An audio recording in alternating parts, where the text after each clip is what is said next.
So we enter into the fifth chapter, the destiny of the individual, and we will see that how they are sliding into each other. Because someone may feel, what has this got to do? Reality omnipresent, suddenly destiny of the individual. Not destiny of the individual, the destiny of the individual. So it changes the perspective a little bit.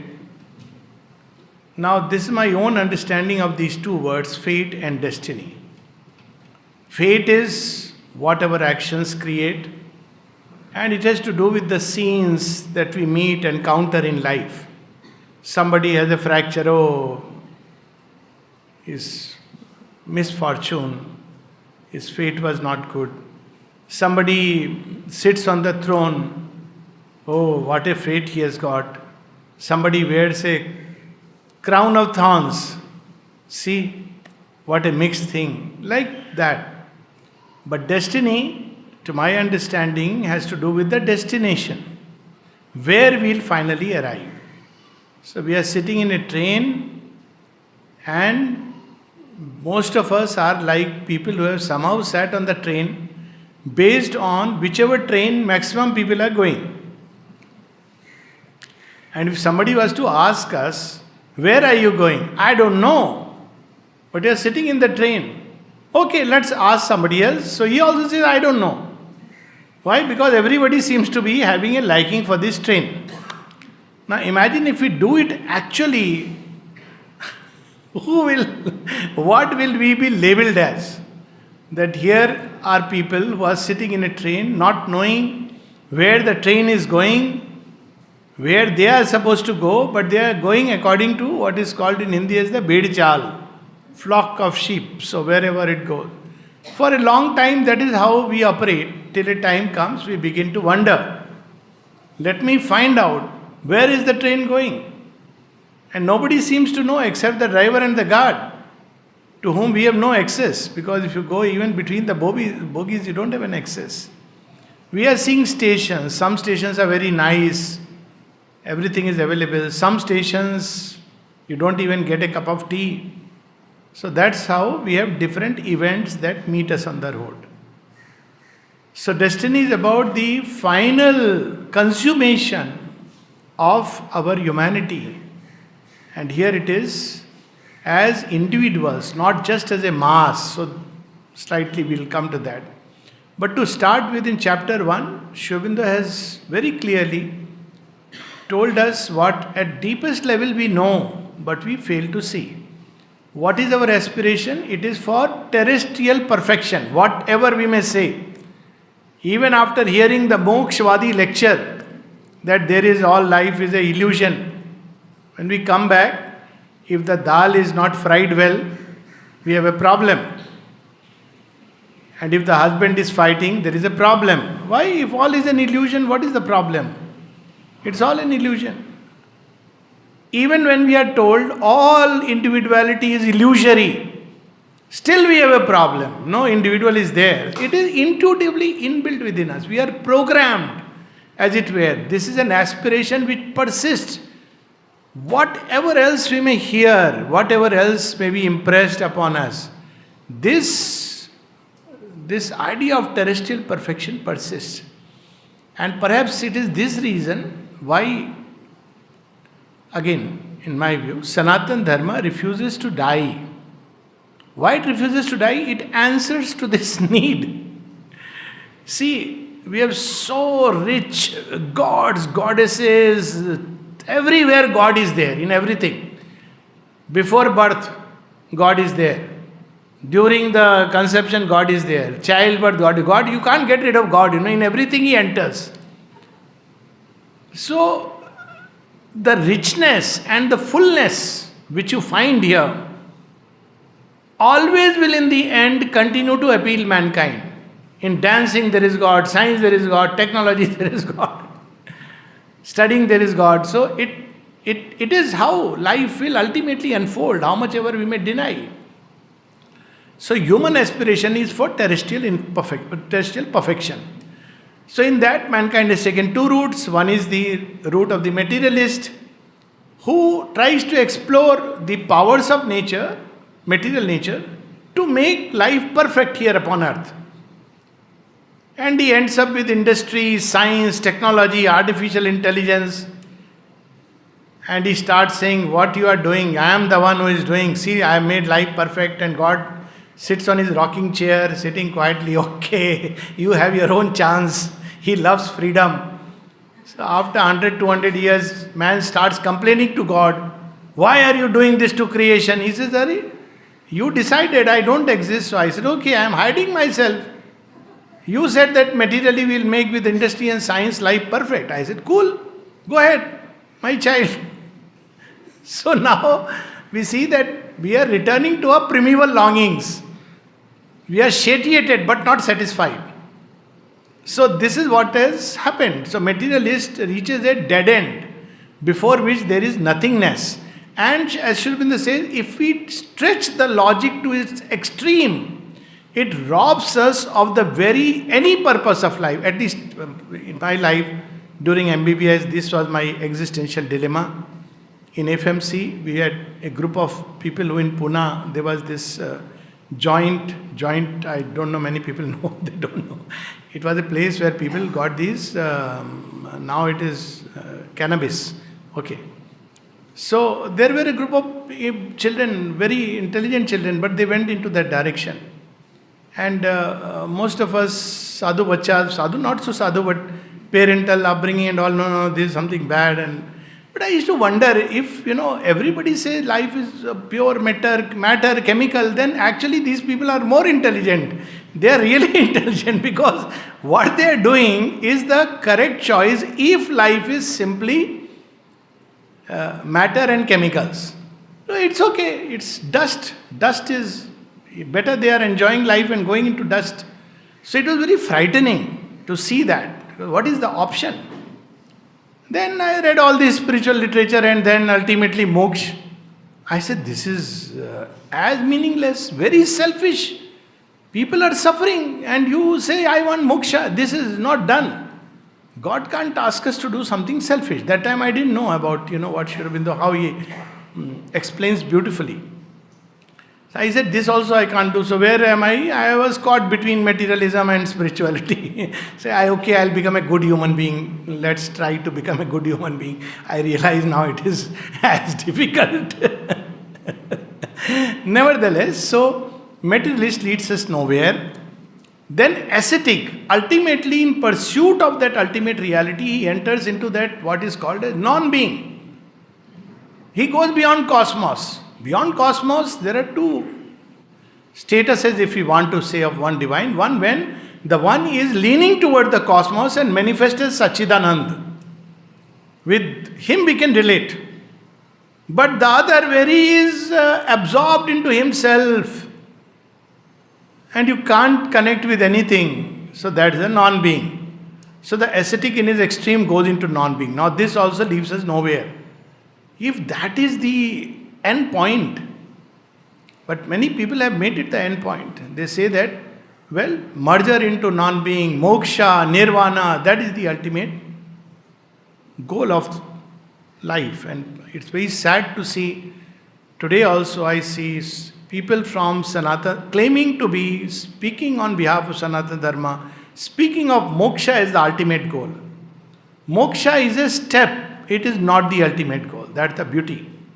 Moksha is freedom from ignorance, to know who we are. And who we are, that's what our great scriptures tell us. Who we are in our deepest reality, the scriptures tell us, Tattvamasi. You are that sun there and this here, Sohamasmi. We are one. It's such a powerful statement. That the divine reality, which is in the cosmos, beyond cosmos, is also in the individual, and I can discover and become one with him. Now this is a very exciting adventure, greatest that man can ever take, to become one with the divine, with that consciousness, with that reality. And then the next thing is that, okay, so if everybody will become one with the divine, life is cool. No, that's there where the beauty comes of, again, Sanatana Dharma. In multiplicity also he enjoys. So in each one he is unfolding in his own unique way. No two leaves are alike on the same branch. And in the same one species, if we see, there is a place for the loud rose drawing attention, and there is the space also of the humblest of all, grass, without which there would be no garden. There is a space for everything. Each must follow its own eternal unfolding. So that's what we read last time, yesterday. Reality omnipresent, it has two sides, the passive and the dynamic. So there are people who say God is in all things, but their idea is of a passive God. What is he doing? He is a witness. Some make him a witness and an accountant, which is quite a horror. Bhagwan sab dekh raha, Bhagwan aise nahi dikh raha, sab dekh raha. When God sees, he is seeing himself. You ask him, whom are you seeing? Dekho, please see, he is such a papi. God will say, I am seeing myself, don't worry about it, I have to correct myself there in the manifestation, I am doing what needs to be done. Mother says that the Divine Mother never judges and never condemns. The other idea of God as a witness is, he is the Sarva Sakshi, Sarva Bhoktaram, he is sitting quietly and watching this play unfold without judging, without anything, it's unfolding. Why it is unfolding? Well, don't ask this question, this is the ultimate mystery. But nowadays children don't accept this. You tell them, don't ask this question. Now they want to know the answer. You can't tell them because our grandparents did this and fathers did it. No, they want to ask the questions. So we would ask, okay, you are there present in all things. What are you doing? What is all this? So he will say, I am not only the being, I am also the becoming. Don't disconnect Mahabharat from Vyas. Vyas will always be greater than the Mahabharat, but Mahabharat is none else but Vyas, expressing something of himself. That is how this creation has to be understood. And we can equally say, Sri Aurobindo and the mother will always be greater than all their works and the ashram and everything. Yet the ashram is nothing else but the mother and Sri Aurobindo extending themselves. It's their body, this is their word body, and that's how one understands things. So being is becoming. The divine is unfolding, expressing himself. Why is he expressing? That will come later. Let's not skip the suspense. It is a beautiful journey. So being is becoming. Being is the divine and becoming is this changing, mutable existence. So okay, then what we should do? What should be our goal? Our goal should be ideally aligned to this becoming. I must tune myself to that unfolding of the divine urge within us. Now this is come in a very interesting way. Only nowadays children start saying, I want to follow my calling. It's so beautiful. They don't use the word God inside me. They don't use the word divine will. But they say, I want to follow my calling. It's the same thing spoken in another way. So this is the destiny. The destiny is fundamentally the divine unfolding in creation and in each individual in his own unique way, taking us through many levels, layers, because everywhere it is the same unfolding. Reality, omnipresent, means on all the planes of consciousness, appropriate to that plane, the divine reveals himself.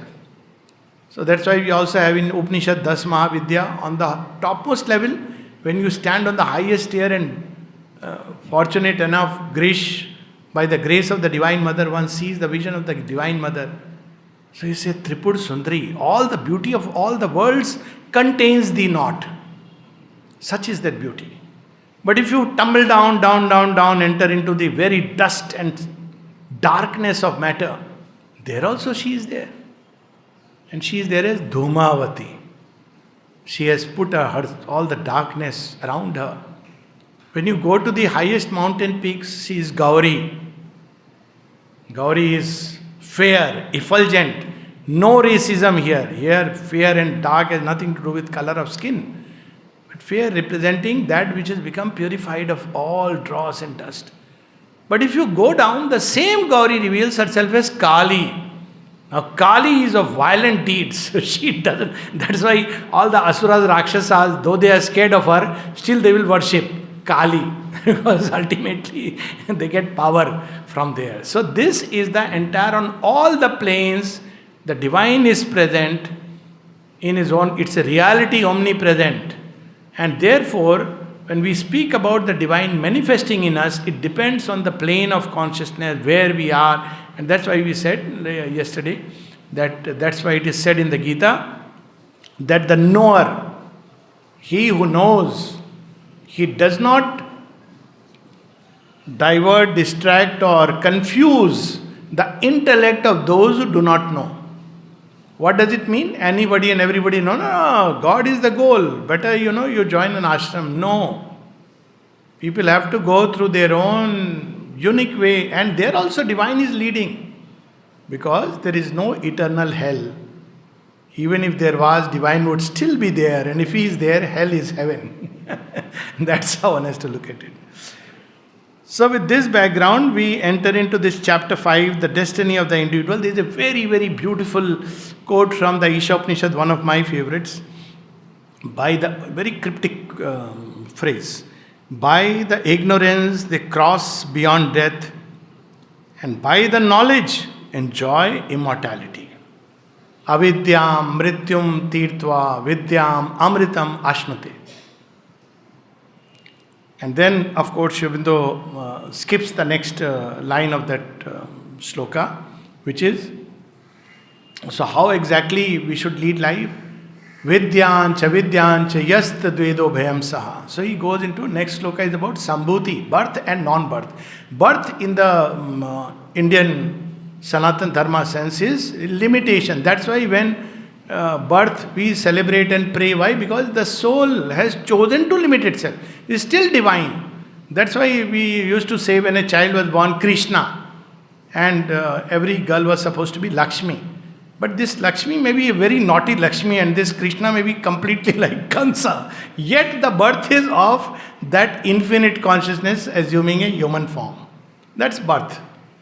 Limitation. Even the divine, the cosmos are born. Gods take birth in the sense their limitation. So the next is about that. By the non-birth, they cross beyond death, and by this birth, by the birth, enjoy immortality. So how is it that by ignorance we cross beyond death? The experience of ignorance is required. This world is not a meaningless accident. And by experience, why this is required? It's like we take that child enters into nursery class.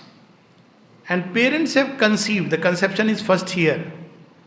My child should fly the spacecraft, imagine. So, will any parent tell kindergarten child, no, I'll take you to the NASA and they'll fix you in the spacecraft? No. After he has gone through all the steps and stages, finally let us say he becomes an astrophysicist or a pilot and eventually goes to NASA. Does he remember all these experiences? No, but they were necessary.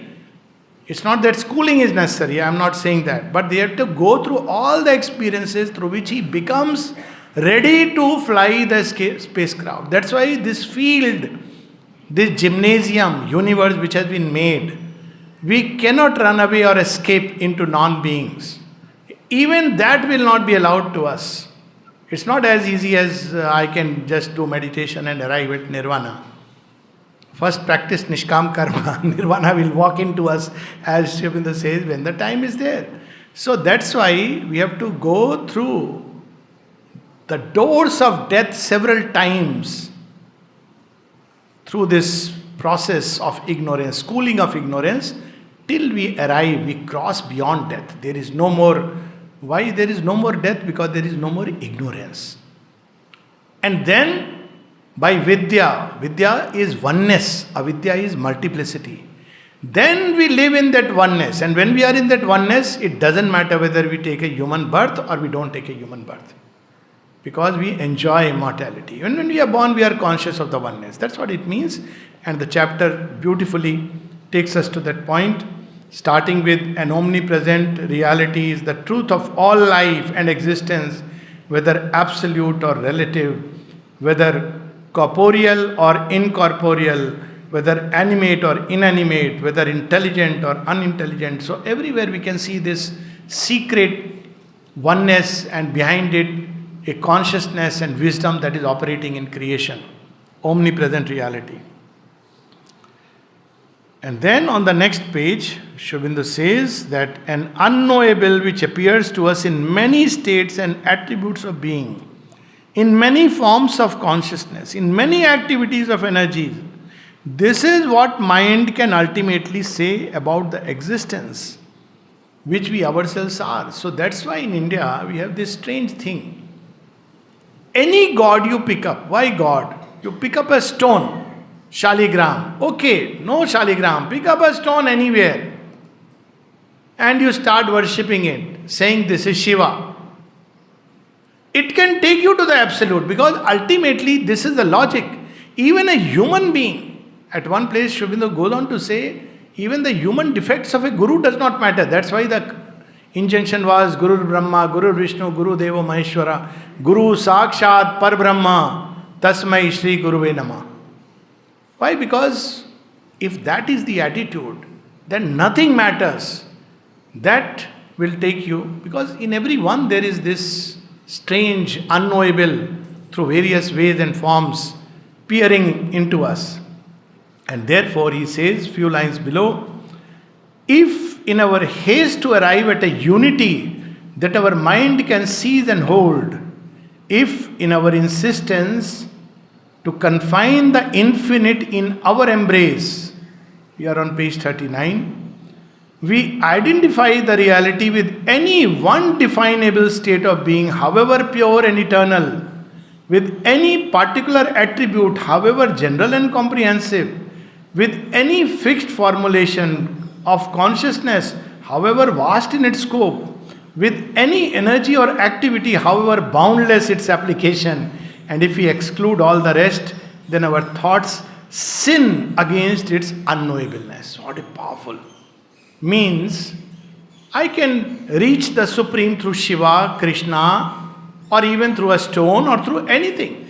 But if I say, this alone is the route, if I stop at one particular formation, Shiva alone is the God of gods, then there is a problem because I am excluding all others. So then we sin. That means I know it. I know that his form is Shiva. No. That's what we see how Meera, when she goes out of her palace, the first thing happens in her life is her favorite idol of Krishna, golden idol, is stolen away. And she cries. She says, everything you snatched from me, but this, my sole support. And then Krishna appears and says, oh, your sole support is that? Then who am I? She says, who are you? He says, do you know Krishna? She says, no. Then he reveals himself in all his glory, all his greatness. You see, Sri Aurobindo's two poems on Krishna.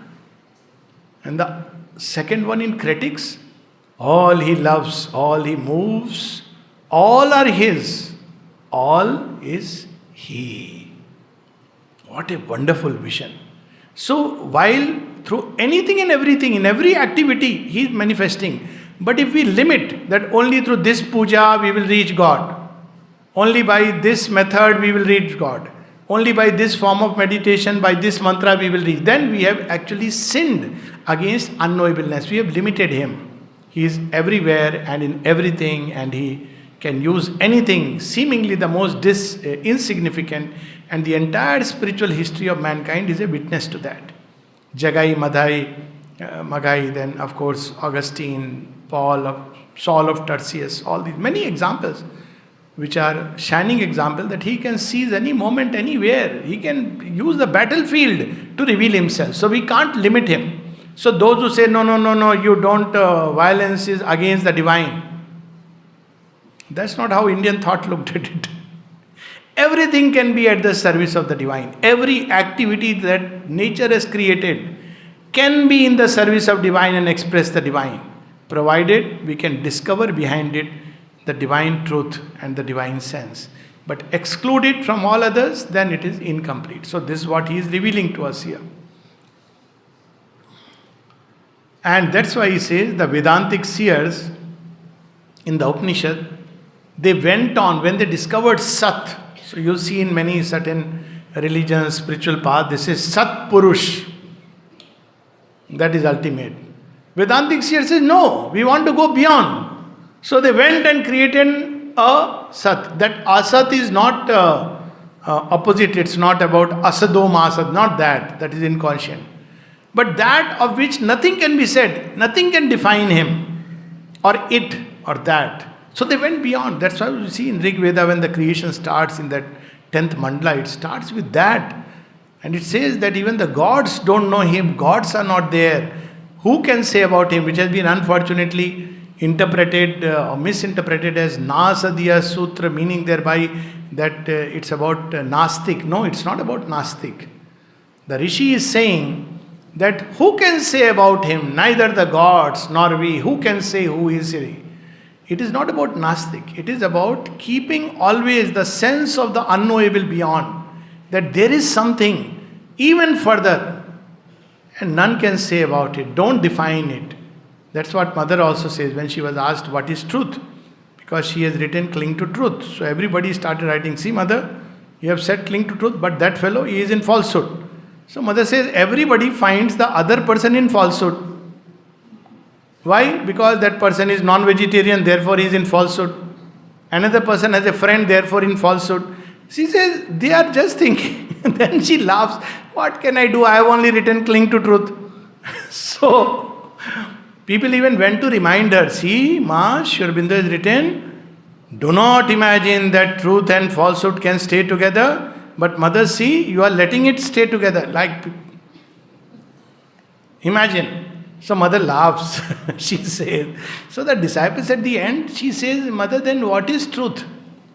And the Mother says, if you are sincere, it will reveal itself in your heart. But the moment you define it, you will lose it. It may be fine for you at this stage, truth is revealing in a certain way. But if you think that in everybody it must reveal itself in the same way, and see, if we understand this, all the quarrels will be gone. If we understand, if we allow that in each one it must manifest and help each other in its manifestation. We may say, what about things which openly seem to be in a dharma? Don't worry, it is bound to collapse because this creation is held by dharma. Everything is given a time. And if it runs contrary to the tide of time, it is destined to collapse. It is inbuilt in the nature of things. How it will happen, we don't have to worry about it. So, this is how he reveals.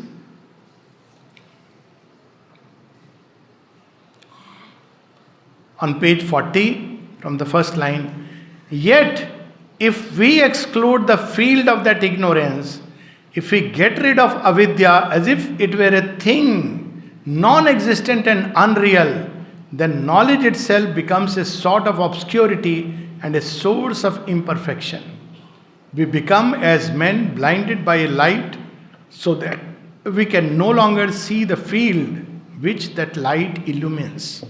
One of the common ways that this confusion comes when people say everything is done by the mother. It starts by everything that is done in the ashram, mother is doing it. So we have no role. We are excused from all that. We have to make our own choices. Then it extends to the world. Logically, just imagine everything is done by the divine. It is a profound truth. But if you have not gone through the field of ignorance, don't understand the divine play in the field of ignorance, then there will be great confusion if we take this logic. So that's why he's saying, when we understand this field and understand how it is unfolding in each one in different spaces of time, then we will understand it correctly. Avidyam, mrityum tirtva. Otherwise, we will be the cause of much confusion and disorder if we indiscriminately say, all is God, all is good, all is divine. It is true. But unless we have gone through this field and arrived there, if we try to mentally do that, then we will create confusion. As I said yesterday, don't embrace the snake saying that you are Vasuki. Vasuki is anaconda, only Shiva can handle him. So if you are Shiva, by all means do it. If you are identified with something of Shiva. But Krishna will not allow you. He will say, look, takshak bhi hota hai. Don't start treating every snake as Vasuki. Because Krishna is leading the world march. So this is how he says we have to go through the field of ignorance to discard it, cut it off prematurely. That's not the path. It is by progressive enlargement. In Isha Upanishad commentary, Sri Aurobindo writes one place. It is by progressive enlargement of the field of ignorance that we arrive at the what he would say as moksha, through a widening of oneself, not by some shortcut. So this is where he is revealing us. And then we come to some very powerful lines now, page 41. Very powerful line. Life, it's somewhere in the middle. Life exists in Brahman in order to discover Brahman in itself. What a marvelous line. Life is discovering Brahman in itself by its own terms. What does it exist by? It's in Brahman. This straight we can see in Isha Upanishad, when it is said that Tasmin Rapo Matarishva Dadati. The force of life is established in the waters that flow from the one. That's why it can become divine. Otherwise, if life has its own independent journey, somehow it has managed to form in matter, then this life cannot become divine. Its origin is divine. It has come here to discover divine through its own play. Khel khel mein. So we see that Sri Aurobindo sitting majestically, that is one mood of divinity. The mother playing tennis, and that divinity comes through what we would normally call as a game, is another mode of divinity. And we must know both. It cannot be just one-sided. So, therefore, man's importance in the world is, so what is our importance?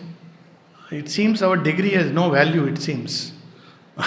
Our bank balance has no value, very sad. But good for most of us. So, what is of value? What is our importance? Therefore, man's importance in the world is that he gives to it that development of consciousness in which its transfiguration by a perfect self-discovery becomes possible. Two things. To discover oneself and one's highest self. This one work. Second is progress towards perfection. It doesn't matter how, which way. And that's where one understands that, how profound was Lao Tse saying, how profound are these saying that let life blossom like a flower. But ask anybody in the society, I know, that's why children are losing their focus. Should be their focus? Studies, do well, carry home bags. So sometimes children-parent conflict. So nowadays children are asking, when Papa says, you are not studying, you are not doing. So they ask, Papa, aap padh likh ke kya ban gaye? Papa doesn't know what to reply. Because it's not about that. It's good to study to develop your mental. It's one way of self-discovery. When we read physics, it should be self-discovery. Aha. When we read chemistry, it should be self-discovery. Biology should be self-discovery. Not something to gain marks. Art should be even more so. Self-discovery. Music should be self-discovery. And there is a way to engage the child that he discovers himself through all these. We have different parts and sports, another kind of self-discovery. So it's about self-discovery and progress. That's what is our importance. And if we cannot do it, then whatever be our place, that's why Sri Aurobindo says, well-known or unknown has no importance from the point of view of yoga. One person earnestly and sincerely pursuing the path of yoga is much more important than 1,000 well-known persons. So it's not about that. It's about self-discovery and progress. That's what we are here about. And in each one, unique way, life is unfolding. If we get rid of these mental concepts, life would be so beautiful if we only understand that progress and unfolding. These are important. But if we understand it, life would be so beautiful. And then comes the master line, to fulfill God in life is man's manhood. Manhood is not about how much I have accumulated. Manhood is how I have fulfilled God in life. Life is here given to us for that. And life means all its activities, all its relations, all the energy. Life is constantly engaged in 101 things and in everything to fulfill God. See, that's what the story about the three men. One person, all are doing the same work, cutting stones. And he asks, what are you doing? One person says, उफ, कितनी गर्मी है पौंडीचेरी में पत्थर उठाना पड़ रहा है, it's so hot, I'm sweating and I have to lift these stones. उफ, he says, ये तो सड़ा हुआ चेहरा is this man is so looking. Okay. Goes to second one. What are you doing? He's also doing the same. He says, wipes the sweat and he says, I'm earning money, these people give me good money. But I'm looking for an opportunity elsewhere where I can have better money. He says, okay. Third person is, don't disturb me. I'm engaged in something very beautiful. What are you doing? Same thing. He said, no, you don't understand. But aren't you lifting stones? He said, no. What are you doing? I am building a temple. Matri Mandir. Just imagine how in this summer, when you read the story of how Matri Mandir was built, how people came with all the barren land and how they were working. Now it is all built, so it becomes another problem that everybody wants everything to be walk into a utopia. But ask of those who worked and read how Mother guided them. So that's where to fulfill God in life is man's manhood. He starts from the animal vitality and its activities, but a divine existence is his objective. So this is how it goes. And then he says something very beautiful, which is again so we all observe it. Now, when people say to be a nationalist, you don't have to discard the family. It is there, but there is something greater. To be a world citizen, you don't have to discard the nation. That's the beauty. They each have their place in the totality of things. But we like to discard. It's either this or that. And then he gives the example. When life blossoms, does it discard matter? Or does it pick up matter and makes it rich with the breath of life? When mind develops, does it discard life? Can a thinker say, oh, now I am a thinker. I don't eat, I don't drink. Can a spiritual person say, there is only Shivoham, Shivoham? You tell him, okay, we'll see in the evening when Puri is kept before you. So that Puri, Purna, changes into this Puri, which he wants to. Everything has its own place, but you have to connect. So if the difference is when there is a spiritual man and you put Puri, he turns it into prasad. After that he eats, diabetes or no diabetes. It's a prasad, it's coming from the Divine Mother. So, and he not like, okay, by greed and let me finish all, or I want it every day. That should not. But there is, so life and body are not discarded because the mind develops. So also, when the spiritual man develops, he does not need to discard mind and life and body. He rather uses it. The spiritual man will use the mind, logic, thinking capacity, everything at the service of the divine. He will not say, no, I don't need to, spirit is higher. So that's why sometimes when, in ashram, I used to hear with some people, oh, he is an intellectual. Somebody will say, oh, what a praise.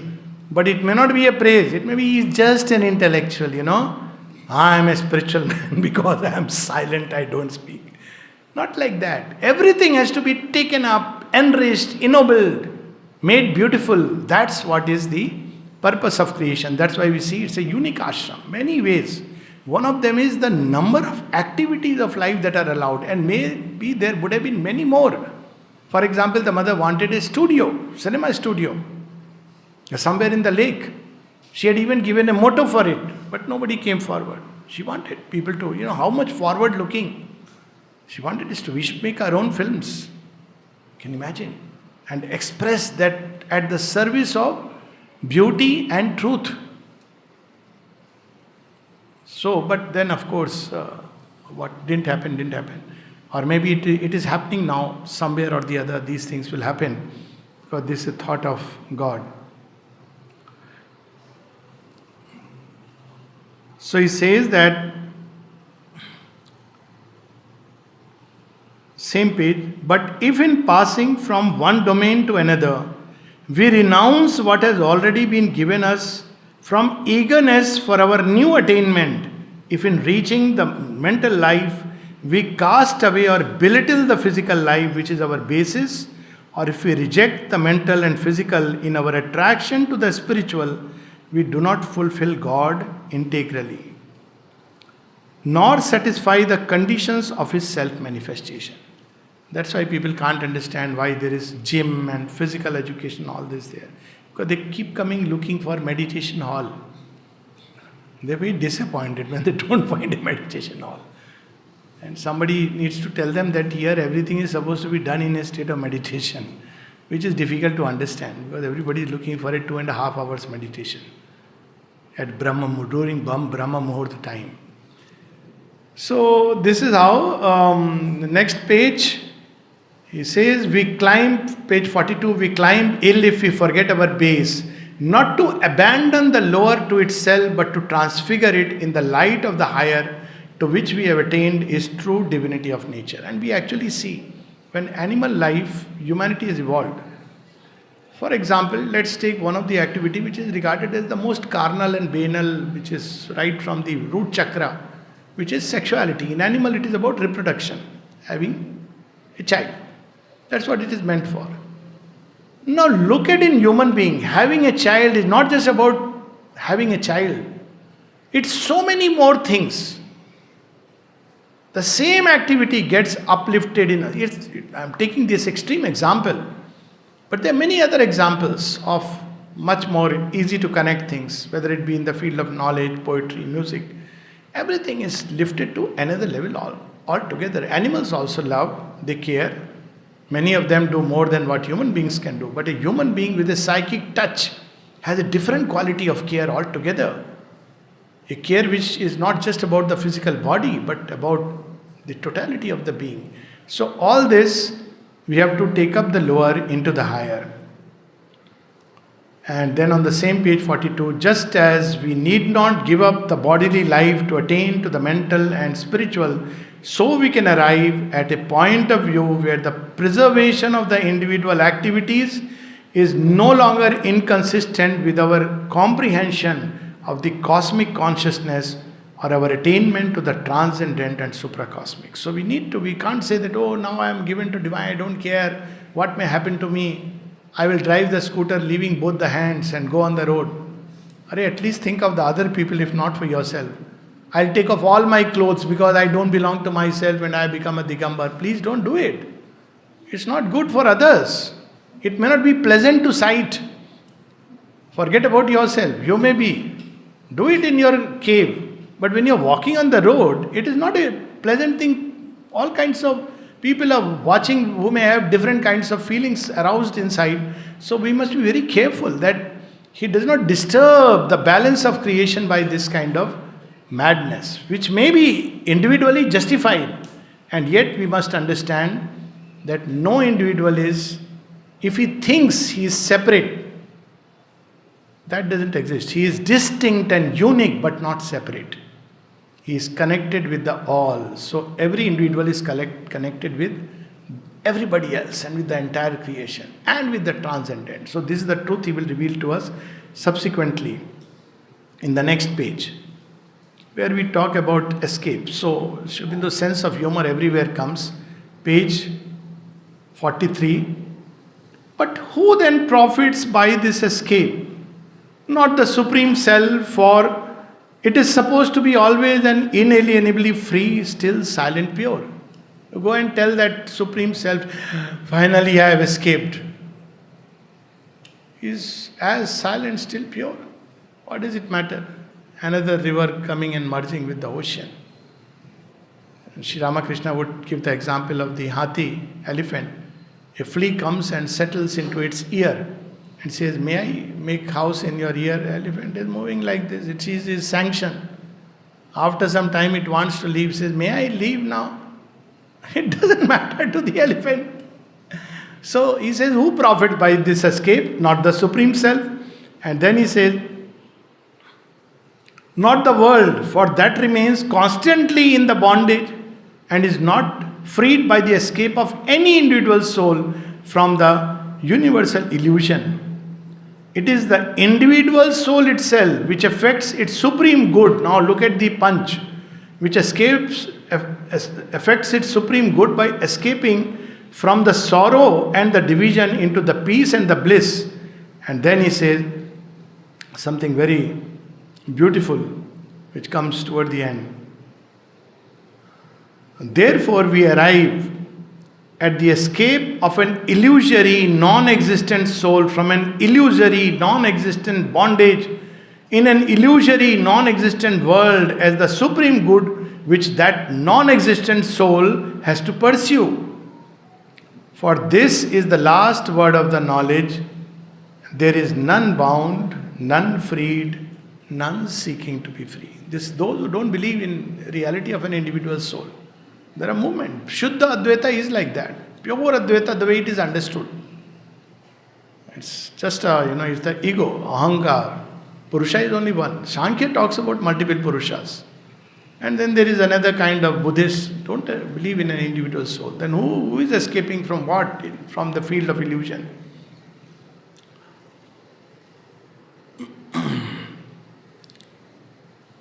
And then on next page again, he gives us nice punches. The individual soul can only cut the knot of ego by a supreme act of egoism. An exclusive attachment to its own individual salvation, which amounts to an absolute assertion of its separate existence in Maya. These were the things when I had read, I said, yes. Because this was my feeling. This kind of escape is selfishness. And Sri Aurobindo says, yes, it is a supreme selfishness. You are cutting the knot of the ego by supreme egoistic effort that you want to escape from the world in this way.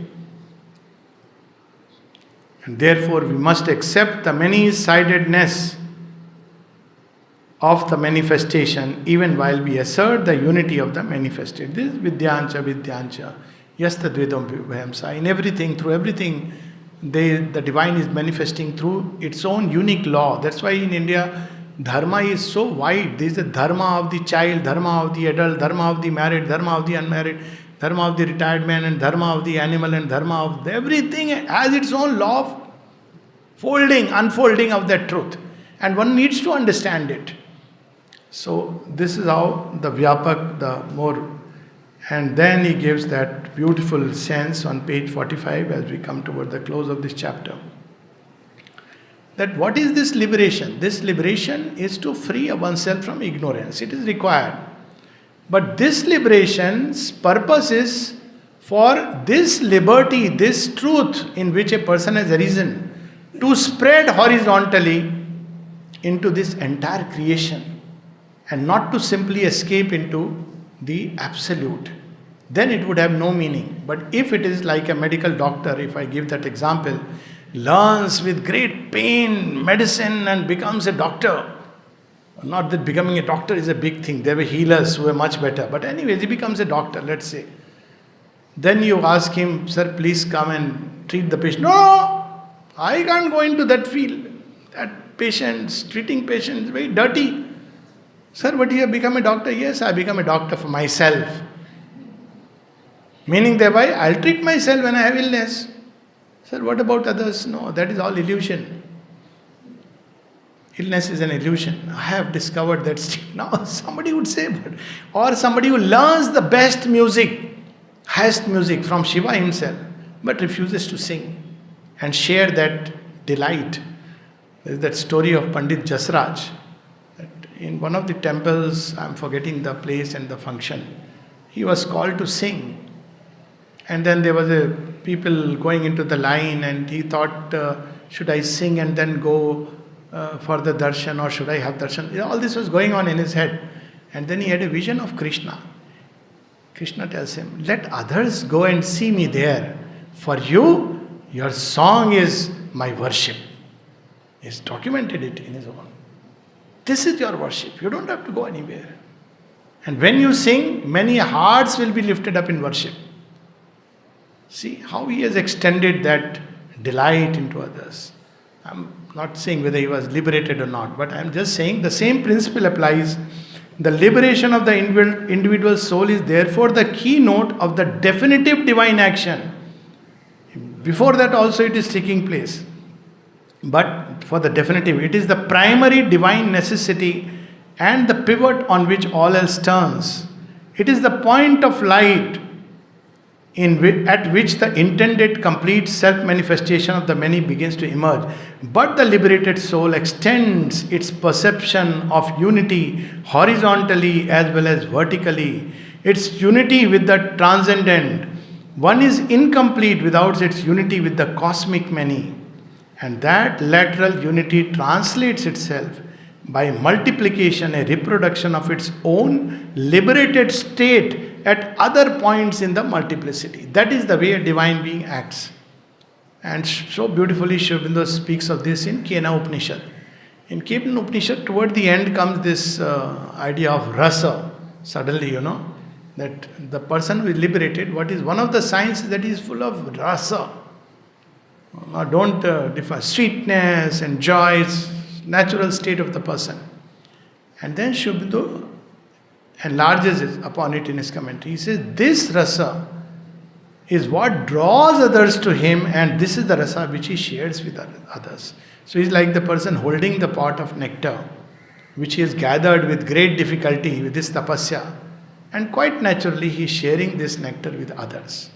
My spirit's liberty I ask for all. And this where we understand Sri Aurobindo and the mother, and how they have shared their delight and their wisdom with all of us.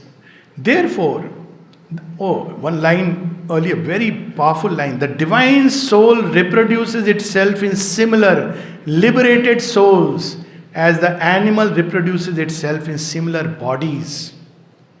So when we turn towards Sri Aurobindo and the mother and we say, I am your child. Now what happens? Once this connection is there, the state of the mother which they have achieved with great tapasya starts getting translated into all those who are connected and turned. That's what the disciple one asked, my God, you are doing this yoga of transformation so painful. How can we do it? So the mother says, but who is asking you to do it, my child? Hasn't he told you that I have come for this work? You have to just open yourself to me. So when we go to him, all that we need is, sir, patram. Of course, if the patra is small, this much will come. If the patra is large, it will keep pouring. If the patra is upturned, then he'll say, at least put it upward. If the patra is full with water, he will say, please empty it, like those airports. Empty it, then go inside. So if the patram is full, we say, oh, I know so much, I have done this Vedanta, commentary, all this.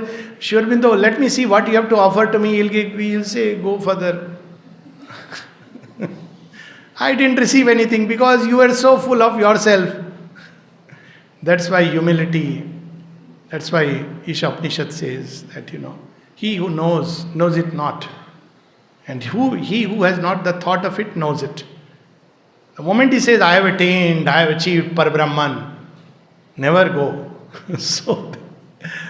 And he lives like that, breathes like that. And so Sri Aurobindo says, where shall we fix the limit of that extension? Is it altogether a legend which says of the Buddha that as he stood on the threshold of nirvana, of the non-being, his soul turned back and took the vow never to make the irrevocable crossing so long as there was a single being upon earth undelivered from the knot of the suffering, from the bondage of the ego. So this is what is Maitreyi Amitabh. And you'll see it in the northern Buddhism. As you go towards Sikkim and all these places, Leh, Ladakh, you will see this Mahayana, the greater vehicle. But go down, it is that Hinayana. No, only that Nirvana. But there you will see, even there is a beautiful, I am forgetting, was it in Ladakh probably, where Buddha, majestic, he is the Maitreyi Amitabh, full of love and compassion, turned towards creation. How can I accept Nirvana? It's selfish. Nirvana means Mahanirvana, final merger, as long as there is a single soul which is suffering in the bondage of ignorance. And then last line, last para, but we can attain to the highest without blotting ourselves out from the cosmic extension. He says we don't have to cut ourselves. Actually, we cannot cut ourselves. Inward detachment is a different thing. But to cut ourselves, shut ourselves in some room or somewhere and think that, by that we are extending everywhere and everything is extending into us. Brahman preserves always its two terms of liberty within and of formation without, of expression and of freedom from the expression. We also, being that Tattvamasi, now is revealing the ultimate truth behind that statement, Tattvamasi. We are one with the being of the divine. So we too can be as the divine, free while acting in this world. This is the logic of the Jivan Mukta. We too, we also, being that, can attain to the same divine self-possession. The harmony of the two tendencies is the condition of all life that aims at being really divine. So what are these two tendencies? One is liberty of the individual. Second is the entire earth, cosmic extension. So he says, liberty pursued by exclusion of the thing exceeded leads along the path of negation to the refusal of that which God has accepted. Just imagine. When we go there and say, see, finally I have come. What will Krishna say? Oh, I see. Okay. But somebody else is fighting with me down there. Oh Lord.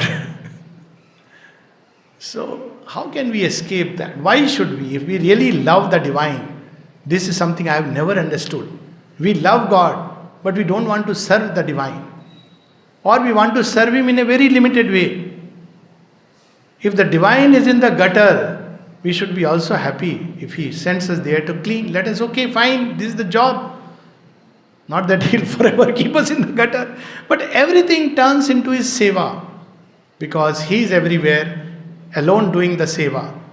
And if He lets us join His hands, it is for our good, like Krishna lifting the Govardhan says, okay, you people also come with your lathi.